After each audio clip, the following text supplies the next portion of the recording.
बड़े शहरों में रहते हुए हमें शायद इस बात का कोई अंदाज़ा नहीं है कि बीज हमारे लिए कितने ज़रूरी होते हैं। मगर उत्तराखंड में रहने वाले विजय जरधारी भारतीय बीजों की अहमियत को अच्छे से जानते हैं और यही कारण है कि कई दशकों से इस किसान ने बीजों के संरक्षण के लिए आंदोलन छेड़ रखा है। बीजों को बचाने के लिए विजय ने 1986 में बीज बचाओ आंदोलन शुरू किया, जो अब तक जारी है। टेहरी गढ़वाल में जरधार गांव निवासी व समाजसेवी विजय जरधारी बीते कई दशकों से बीज बचाओ आंदोलन चला रहे हैं। इसके साथ ही उन्होंने पहाड़ों पर फसल उगाने की तकनीक 12 नाजा विकसित की है, जिसका मतलब होता है 12 अनाज। इनके सेवन से हमारी इम्यूनिटी सिस्टम मजबूत होता है। 1980 के करीब उत्तराखंड के टेहरी गढ़वाल में जरधार गांव और समाज सेवी विजय जरधारी को इस बात का एहसास हुआ कि वक्त के साथ साथ उत्तराखंड के किसान अपनी प्राचीन फसलों को खोते जा रहे हैं। भारत मॉडर्न हो रहा था और हाइब्रिड बीजों का इस्तेमाल धड़ल्ले से शुरू हो चुका था। इसके चलते प्राचीन काल से इस्तेमाल होते आ रहे बीजों का इस्तेमाल ख़त्म होने लगा और विजय जरधारी को इस बात का डर था कि कहीं आने वाला वक्त में हमारे पास अपने असली प्राचीन बीज बचेंगे ही नहीं। साल 1986 में विजय जरधारी ने बीज बचाओ आंदोलन की शुरुआत की। उन्होंने पहले अपने आसपास के गांव में जाकर लोगों को बीज की अहमियत बताने की कोशिश की। उन्होंने गांव के किसानों को समझाया कि बीजों का संरक्षण कितना ज़रूरी है, परंतु शुरुआती दिनों में लोगों ने उनकी बातों को महज एक मजाक समझा। लेकिन विजय जरधारी रुके नहीं और उन्होंने अपना आंदोलन जारी रखा। विजय जरधारी ने अपने जीवन में कभी हार ही नहीं मानी।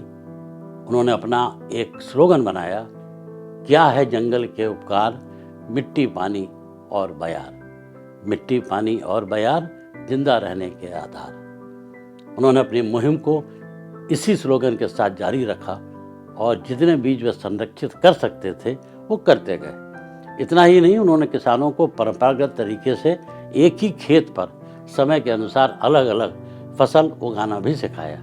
अपने कई सालों के संघर्ष में वह किसानों की दहलीज पर पहुंचे। दरअसल किसान उनकी बात इसलिए नहीं मानते थे क्योंकि जो फसल वो उगाते थे उसे उगाने में बहुत मेहनत लगती थी। वहीं दूसरी ओर सरकार लोगों को नए किस्म के बीज और बहुत ही सस्ते दाम पर उर्वरक दे रही थी।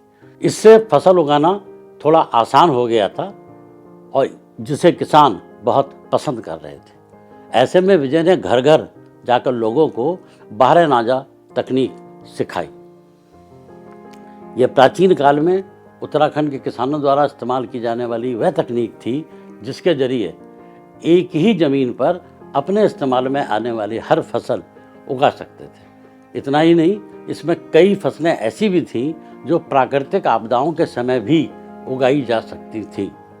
80 के दशक में यह तकनीक धीरे धीरे विलीन हो रही थी, इसलिए विजय जरधारी ने इसे भी सबको बताना शुरू किया। विजय जरधारी ने 350 से अधिक प्राचीन बीजों का सफल संरक्षण भी किया। विजय का यह संघर्ष आसान नहीं था। समय समय पर कई लोग उनके खिलाफ खड़े हुए। कई बार उन पर किसानों को बहकाने का इल्ज़ाम लगाया गया। लोगों ने कहा कि वह नहीं चाहते हैं कि किसान प्रगति की ओर बढ़ें। हालांकि वक्त ने खुद विजय की सच्चाई लोगों के सामने लाकर खड़ी कर दी।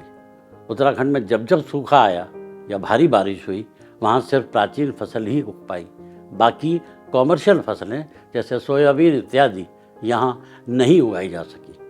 जो भी हुई थी वो बहुत कम थी।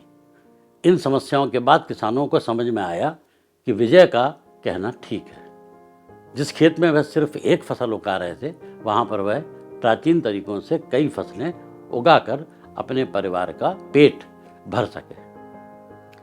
सालों की मेहनत के बाद विजय की कोशिश आज रंग लाने लगी। साल 2020 में विजय जरधारी के एक प्रयोग से हर कोई हैरान हो गया। ऐसा इसलिए क्योंकि साल 2020 में विजय ने बिना खेत जोते उत्तराखंड के अपने खेत में ही गेहूं की फसल तैयार करके दिखा दी। इस पर विश्वास करना बहुत मुश्किल है, मगर विजय ने इस असंभव काम को करके दिखाया। अपने इस प्रयोग को उन्होंने जीरो बजट खेती का नाम दिया। विजय ने बताया कि जब नवंबर 2019 में उन्होंने धान की कटाई की तो खेत में खाली जगह पर उन्होंने गेहूं का बीज छिड़क दिया और उसे धान की पराली से ढककर छोड़ दिया। जैसे ही धान की पराली सूख गई, वैसे ही गेहूं अंकुरित होना शुरू हो गए। कुछ समय में उनके गेहूं कटाई के लायक भी हो गए। अब विजय जरधारी ने अन्य किसानों को भी अपनी ये तकनीक सिखाना शुरू कर दी। 12 नाजा कृषि प्रणाली को राष्ट्रीय स्तर पर पहचान दिलाने का श्रेय वर्ष 1987 में चलने वाले बीज बचाओ आंदोलन के संयोजक पर्यावरणविद विजय जरधारी को जाता है। विजय जरधारी को 2012 में इंदिरा गांधी पर्यावरण पुरस्कार और 2017 में संत ईश्वर विशिष्ट सेवा सम्मान से सम्मानित किया गया। अभी हाल ही में विजय जी को किर्लोस्कर वसुंधरा सम्मान से नवाजा गया है। उत्तराखंड के टेहरी गढ़वाल के हैवल घाटी के जरधार गांव में पले बड़े किसान विजय जरधारी 1970 के दशक से चिपको आंदोलन से बहुत प्रभावित रहे, जिसका उद्देश्य जंगलों और पर्यावरण को वनों की कटाई से बचाना था। उन्होंने अपना जीवन उत्तराखंड में सामाजिक सेवा और पर्यावरण सक्रियता के लिए समर्पित कर दिया। 1974 में खुद को पूर्णकालिक समाज सेवा और पारंपरिक कृषि के लिए समर्पित करने वाले विजय जरधारी जी प्राकृतिक आजीविका गतिविधियों में संलग्न होने लगे और 1977 से 1980 तक विभिन्न जंगलों में चिपको आंदोलन में सक्रिय रूप से शामिल हो गए। चिपको आंदोलन में जरधारी की भागीदारी बहादुरी संघर्ष के कार्यों से चिन्हित की गई। अपने साथियों के साथ उन्हें वन माफिया से कई चुनौतियों और खतरों का सामना भी करना पड़ा। हरे पेड़ों की कटाई को रोकने के प्रयास में उन्हें अक्सर पेड़ों से बांध दिया जाता था और भूख और प्यास का सामना करना पड़ता था। एक दुखद घटना में वन निगम के एक अधिकारी ने जरधारी के पैर पर आरी भी चला दी थी, जब वह एक पेड़ से लगातार चिपके रहे। जोखिमों और कठिनाइयों के बावजूद जरधारी उत्तराखंड के जंगलों और प्राकृतिक संसाधनों की रक्षा के लिए अपनी प्रतिबद्धता पर दृढ़ रहे।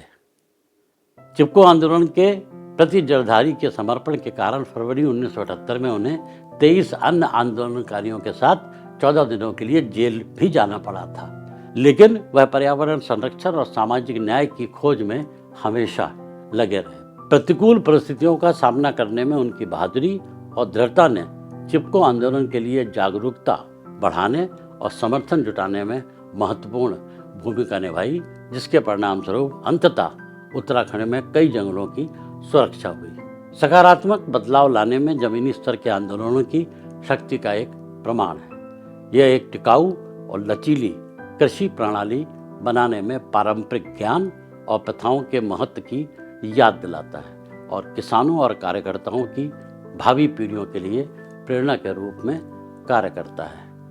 उम्मीद करते हैं कि उत्तरी क्षेत्र में भी कुछ बीज संरक्षण के लिए ऐसे ही प्रयास किए जाएंगे।